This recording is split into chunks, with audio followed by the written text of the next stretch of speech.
what if we found the faithful people who serve week in and week out, from volunteers to parents, to youth workers, to people who run camps, and have conversations with them. Welcome to the Disciple Making Youth Ministry Podcast, where we talk about the calling of youth pastors to equip students for the work of making disciples, moving teens from church attenders to disciple makers.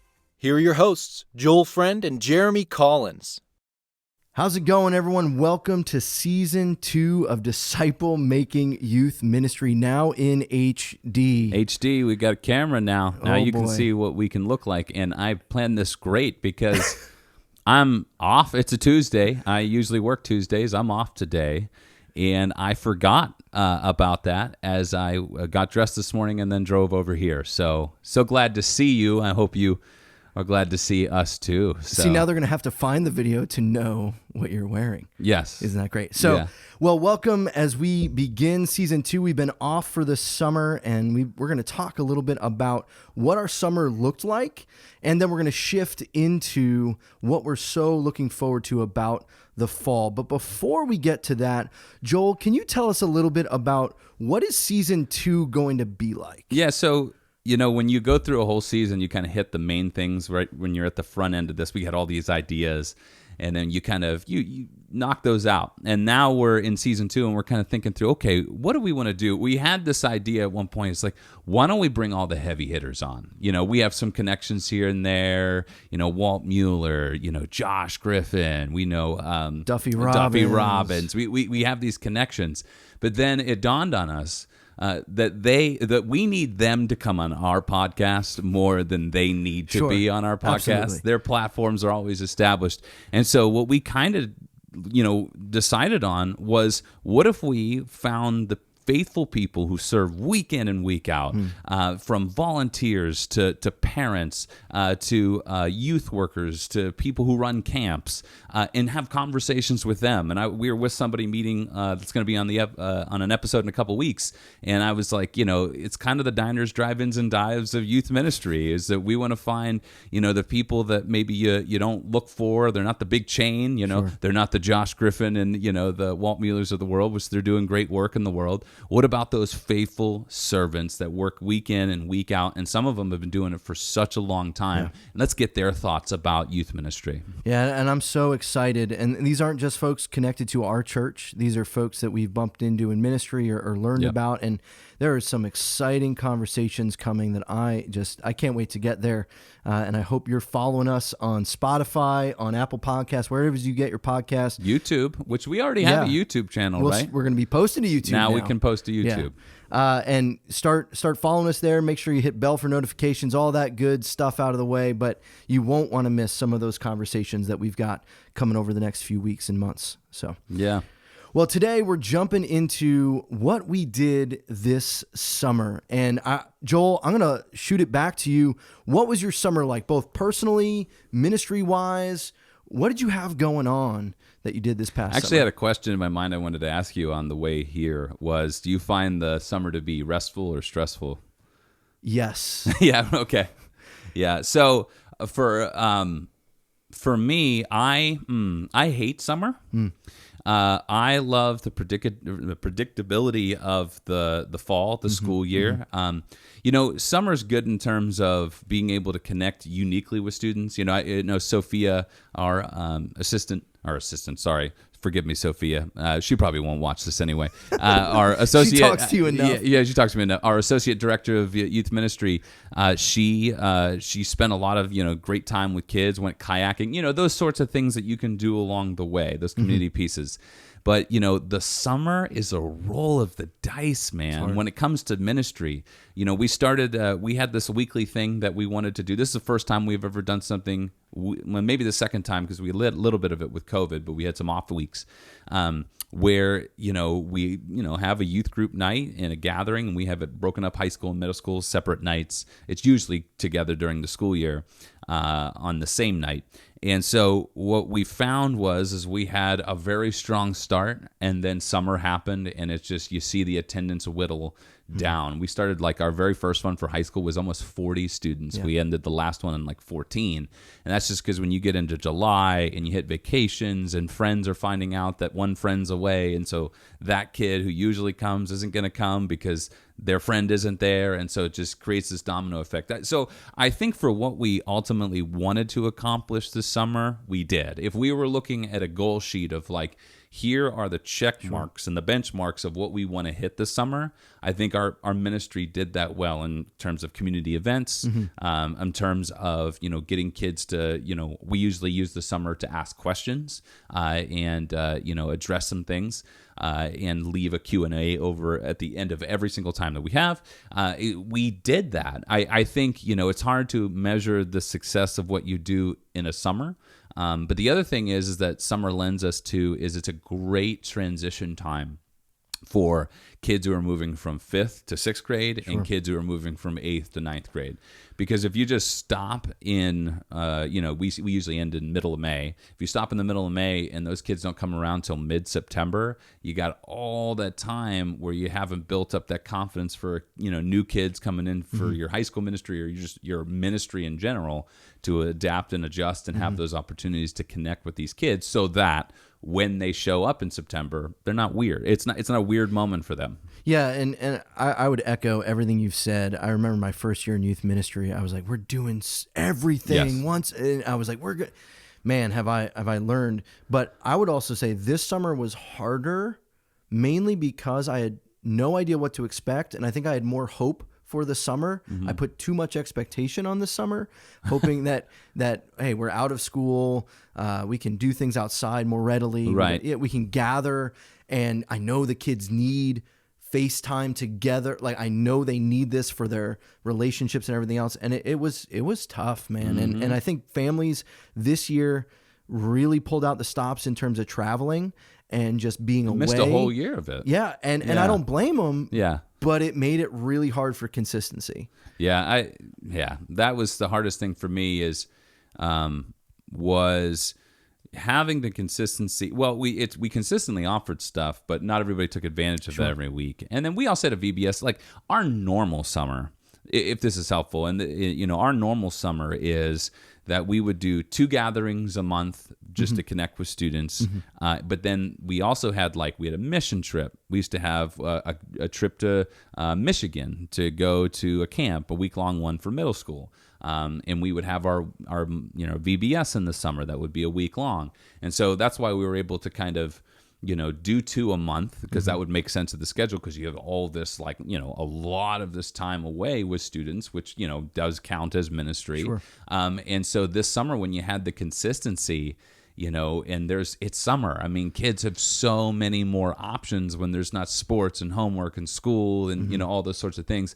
So it makes it a little bit more difficult to be able to pull off stuff. What are some of the things that you guys ended up doing this particular summer? And our regular our normal quote unquote summer would look similar to what you described. We really took an approach of trying not to do too much, but trying to do enough that we stayed in connection. Yes. And I think we accomplished that with our core.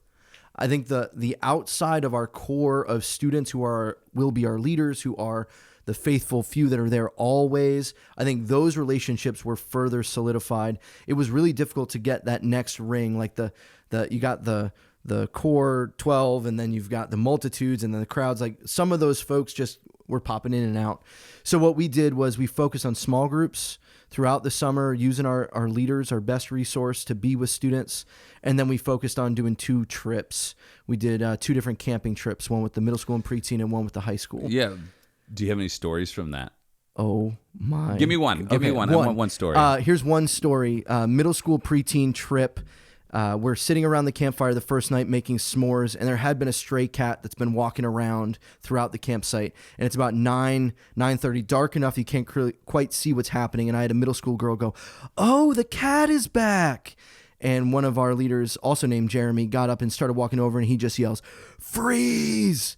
That's not a cat. It had a racing stripe. It was a skunk."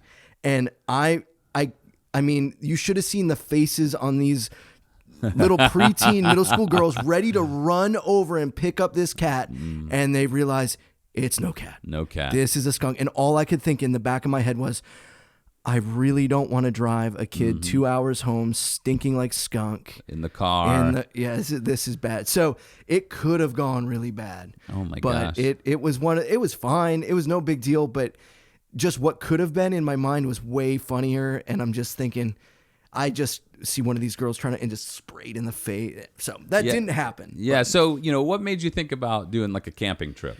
One, my background of being a part of summer camps and doing that, I think pulling kids out of comfort zones, we've talked some about that, is huge. And when you put a kid outside their comfort zone and then you put them in a situation where we're talking about scripture, we're talking about who God is, it really starts to break down some of those barriers and walls. And not many kids are just comfortable hanging out in the woods for a few nights. And there's going to be some tension. Oh, we got to walk far to the bathroom. Like little things that they just don't think about. No service, things like that. And so we also believe that it was one of the easiest ways to do something that's socially distant outside. Yeah. And we could take a day trip, and we went tubing down the river in Johnstown. It was a blast. So it just offered a lot of opportunity for time together that was not just program. It was just time together, hanging at the beach, playing some spike ball, playing some cross net, but then also having Bible studies a few times a day and really having real one-on-one conversations that you might not be able to get other times. Yeah, and I think, another part of the summer too that's an interesting factor is seniors, right? So these, students are like getting ready to go, and what's interesting is that we have a big senior celebration at the end of the year where they're basically all together, right? So and that's the time where they're graduating and so on and so forth. We used to call it graduation, and then we stopped calling it graduation because seniors just wouldn't come back anymore because in their mind they're done. Graduated, yeah, they're done. So, but we did find that still happened this summer.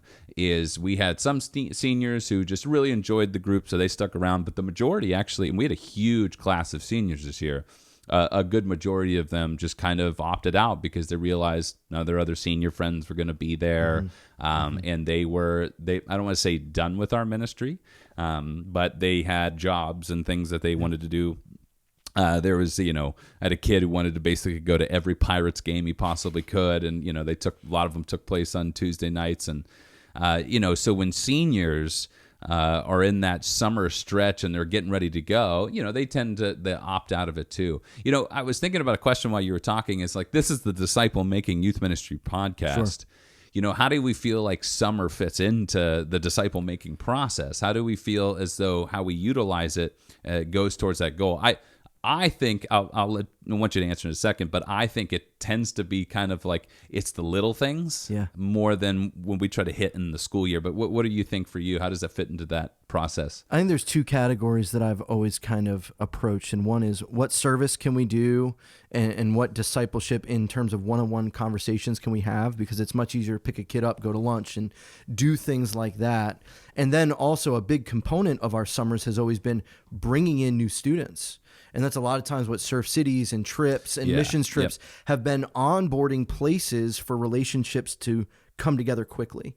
And an example of that, we've had a student who joined us in the middle of COVID and has been with us for now about a year, and he hadn't experienced a single trip with us. Right. And he's like, wait, you do trips? That is going to be true for a lot of students. And so he's been a part of our ministry, but he's still not one of us in that sense that he's experienced it all. Yeah. And so the outreach of trips that when you're all hanging out in a cabin together, and we've done some of that even being at Surf City together, I think there are just relationships start faster and you end up at a different point when you're done with that trip than if you had even maybe been meeting weekly for a summer or something like that. Well, I mean, we used to do this like math.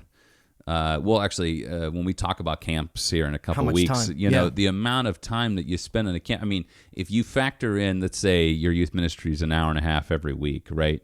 You do almost 6 months worth of youth ministry in a weekend. Isn't that crazy? In a weekend. Yeah. So you could almost do a year and on a camping trip, right? Yep. So a week-long one anyway. So I think like that's awesome you got to do that with your kids because they probably weren't exposed to that much time being around the same people. Sure. all of the time. You can't get away from them, right? Especially when you're out in the middle of nowhere. So there is a little bit of they have to hunker down and accept the community that's around them. Well, and the interesting thing is they're so desiring that community that almost anything can happen on the trip and it's going to be a success. Like the other trip, the high school trip we took, it was the weekend, I don't know if you remember, where there was tornado warnings in Western Pennsylvania. Yeah. Mm-hmm. We were camping. Oh, wow. And I've never been wetter. Oh, wow. I could have jumped in the water and gotten less wet. Were you intense? We were, but it was pouring rain as we're setting the tents up.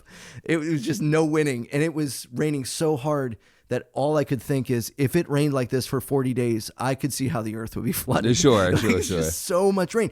And I thought, oh man, these kids are going to hate it. It's going to be terrible. They loved it. They were so about it. And I could not imagine how positive their attitudes were. And it just gave us such an opportunity to talk about, okay, circumstances shouldn't determine how we always approach life. Like our circumstances could be bad. That doesn't mean our attitude has to be. And little things like that, we don't get those opportunities if we don't do things over the summer. But I echo what you've already said. It is hard and it is weird and it is just not consistent. And one of the things I'm most looking forward to about coming up in the fall is just this consistency of ministry, because I think I stay focused more. I'm kind of all over the place. Yeah. So I like to have things scheduled. Yeah. Like that's my personality. Like when I was, we'll talk about this in a second, but as I was mapping out my fall personally and professionally, sure. That became a thing that became a thing for me as I need to be intentional about this. Mm-hmm. And when summer happens, it's just like, I refer to it as like start and stop traffic. That's a good way to right. think of it. So it's just like you're going really fast doing something and then boom, you got to stop. And then I like the feeling of moving.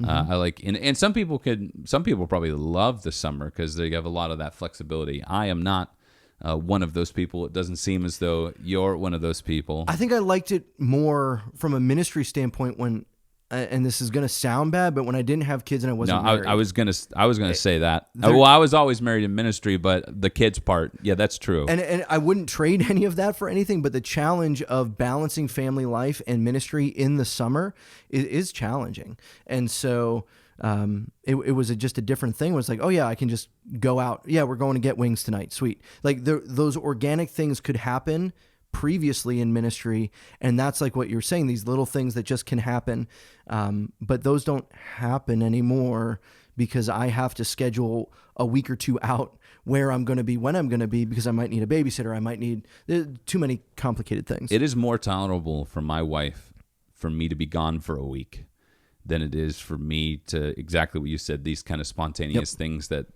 pop up. And it's already, she's mentally prepared for it. She's good to go. So summer has its pros in the fact that it creates more opportunities for those kinds of community, which is really good. And I think those, that's what I'm saying. And those details for the summer are the, part of the disciple making process is being part of a healthy community, and being able to do that way, I think is really good. The other thing that it gives to us in the summer is it allows us to try out new student leaders who want to join in the fall. So we do have student leaders who are a part of our ministry. Sure. In middle school specifically, we have high school. We have adult leaders in both high school and middle school, but then we have some of our high school leaders also serve in middle school ministry because they're on the same night back to back. And so for the summer, we usually have how we set up student leadership is that you need to be in 10th grade and up. The way we ideally try to do that is so that we can have them be with the kids from 6th, 7th, and 8th grade, but they'll start in 10th, 11th, and 12th.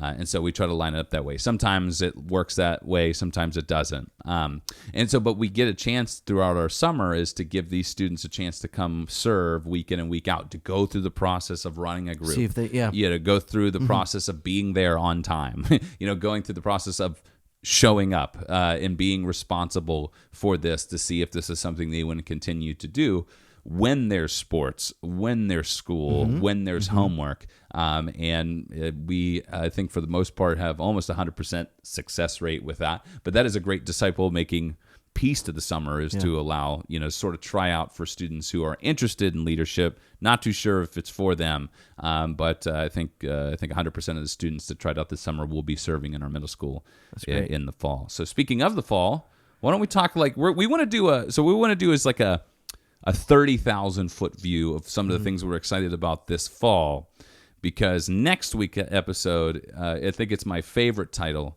is So What Do You Do? So for most youth pastors, there is a question over how do we actually spend our time? It's like a teacher, right? You think your high school teacher actually slept in the classroom that you left, right? And that's where they are. So what do we do with our time? What does a week look like for us? And what are the practical implications of the things that we do within those ministries? What are you doing in Bible study that's different than what you're doing on Thursday nights and you're on Wednesday nights, and what's the point behind them? So we want to kind of do the ins and outs next week, but right now we're going to do a little bit of our 30,000 foot view of some of the things we're excited about for the fall. So what about for you guys?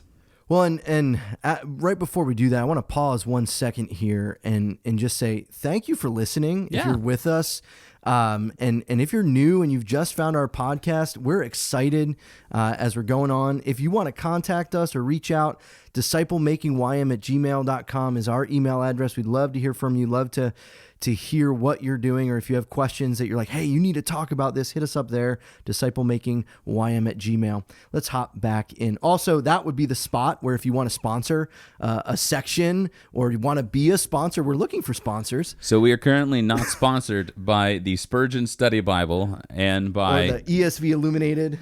Yes. So we are not sponsored by them, but we are giving them free advertisement, as well as Vizio.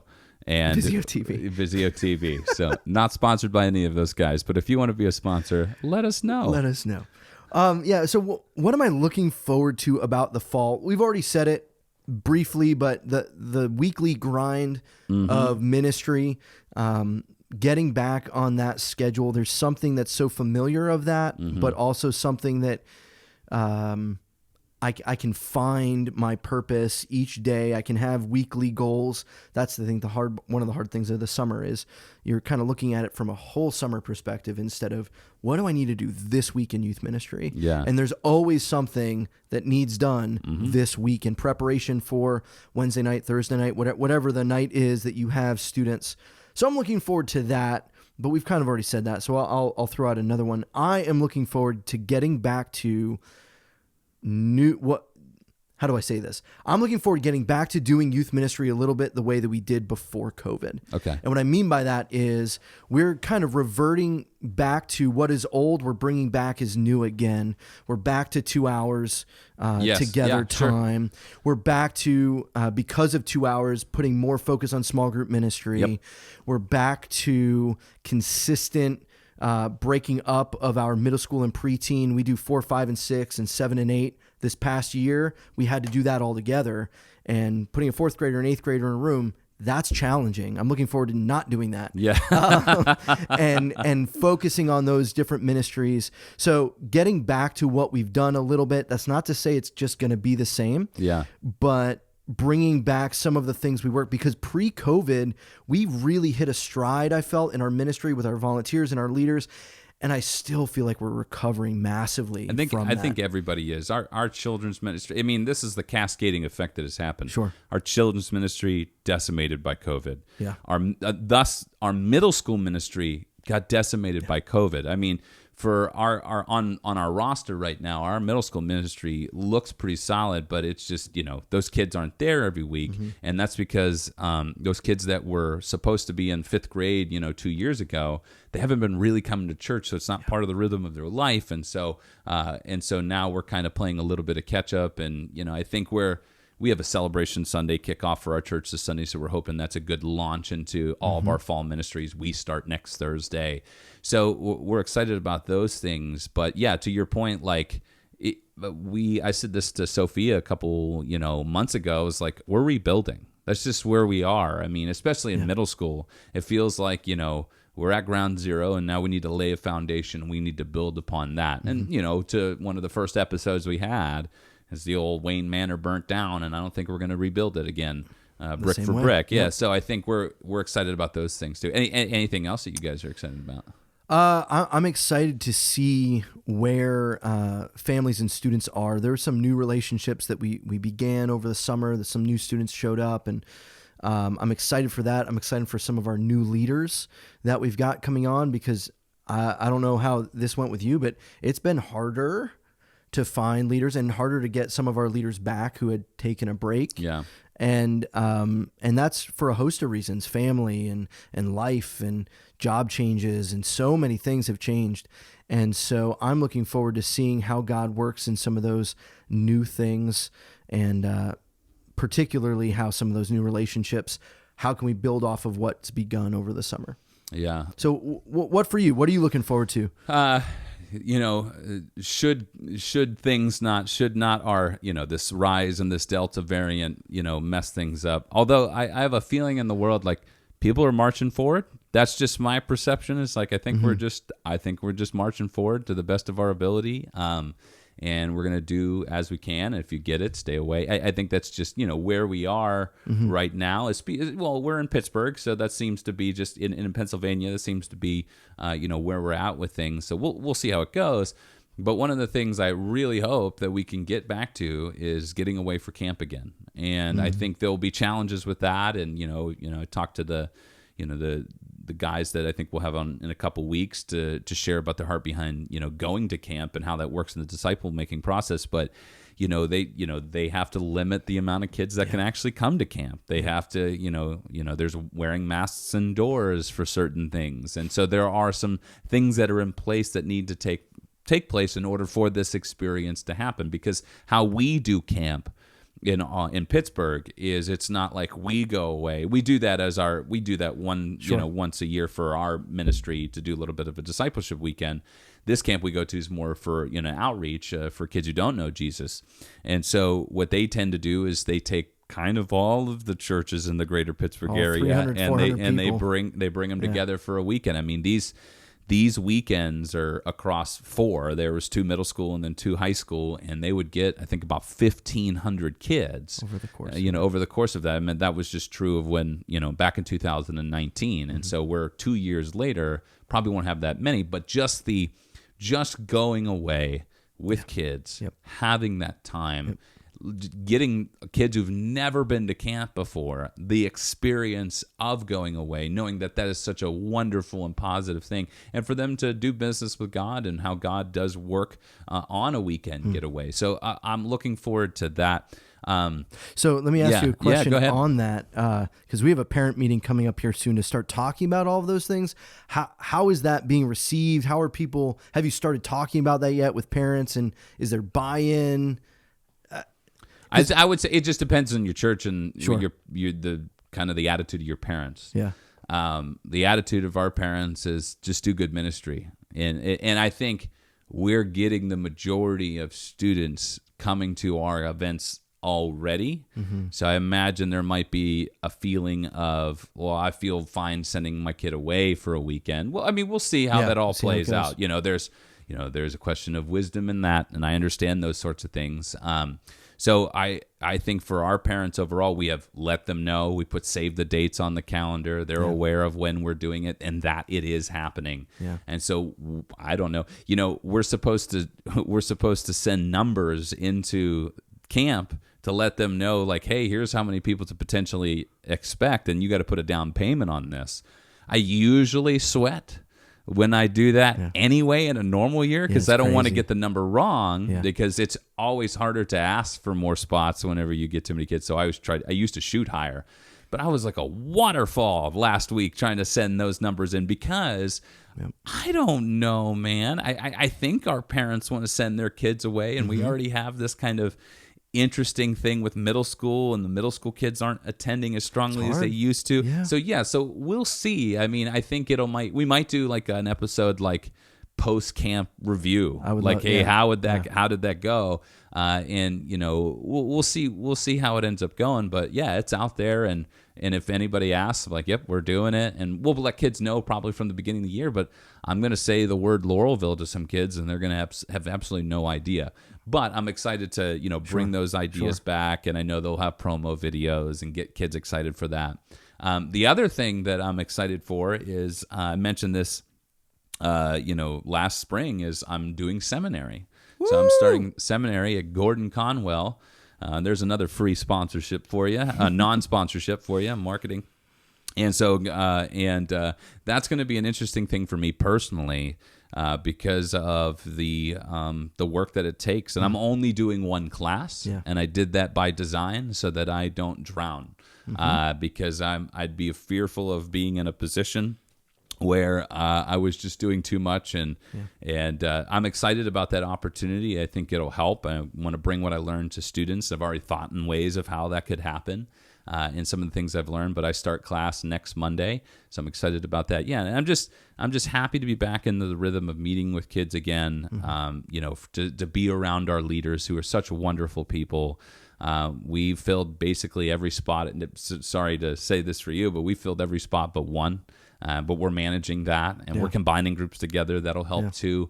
But our leaders are kick butt, and they're awesome, and we look forward to being back together with them. And the other nice thing, this is my last one, is going to kids' games again. I went to what did I go to last week? I went to a football game on Saturday. That was great. And the fact that the dad texted me afterwards and was like, "Hey, my son wanted to be sure that was you in the stands. I told him it was, and you should have seen the smile on his face that you were there." I think those little things right there are worth it for us. To be able to have this time again where we can go and support kids in that way and be there for them. So I'm excited about those things. That's awesome. Those are all good things. I will say, you're starting seminary the way that I did on the Moses plan. You're going to be as old as Moses when you get out. 7.5 years, I may or may not have a youth ministry degree. Yeah, there you go. I'm excited for you. I'm excited to hear how those things grow. And particularly, that's why I asked some questions about camp, because that is, as I already said, I think one of the galvanizing places for relationships. And so finding a way to make that happen, it's not the end all be all, but I think it is essential to what kids are going through right now. So one other thing I'm looking forward to is, and this is ministry, but kind of personal, the way that my life has gone is my wife and I work complete opposite schedules. So I work usually Sunday, Monday, Tuesday, Wednesday, work at home on Thursday, off on Friday. She works Thursday, Friday, Saturday, Sunday. And so we don't see each other except when it's like, oh, it's bedtime. Now we have an hour after the kids are in bed. And so for the first time, I've switched my day off to Mondays. Yeah. And so my wife and I will have a day off together. And the kids are going to both be in school on Mondays. Yeah. So we're going to get to go on dates again for like the first time in feels like 7 years. So I'm really excited about that. I think that's going to just be... What was your day off before? Fridays. So here's the funny thing. I think for the longest time, I've always had Mondays. Yeah. And there was a time frame where they switched to Fridays day offs, and nobody liked it. Back to back, and you come on Sunday. I have liked Mondays off. The whole time I've been in this role, and it's nice. I don't mind it. Yeah, and originally the senior pastor was Mondays, so it was just avoid Mondays. And so I don't have to avoid Mondays any longer. And the way that my kids now, one being kindergarten, one being preschool, makes it a little bit easier. So I'm excited to see how that goes. Again, learning the workflow and all those things. So we'll see. Hopefully actual rest can be happening on day off and some good time with my wife. So I got a question. Did the camera die? Probably. Well, we thought we would put this up. I almost told you before we got on here, hey, you want to check the battery level on that thing. It's also one of those things where I think the camera might only go for 30 minutes or the screen's dead, and we're all going to throw this in at the end of the video, and I don't know if the screen goes dark or not, but we'll see. But I figured, hey, so if you want to go watch this, you might not be able to because the whole thing might not be there. But we are so grateful that you have joined us at the start of season 2 and episode 1. We do look forward to next week's conversation around the kind of the details of what are we doing to try to help, disciple students along the way, and how do we kind of, what are the gears behind the scene to be able to pull that off. So thank you so much for joining us here for Disciple Making Youth Ministry Podcast. Please subscribe any of your platforms that I think is a Google Play. Do we have Google Play? We have Google Play. I'd say most of you are on Apple is what we see. So yeah. Yes. So thank you for joining us, and we will catch you on the next one. Bye. Thanks so much for listening to this episode of the Disciple Making Youth Ministry Podcast. We sure do hope you enjoyed it. If you haven't done so already, make sure you subscribe wherever it is you consume your podcast. We hope you have been encouraged by what you have heard and you're ready to jump into the hard work of disciple making. Catch you on the next one.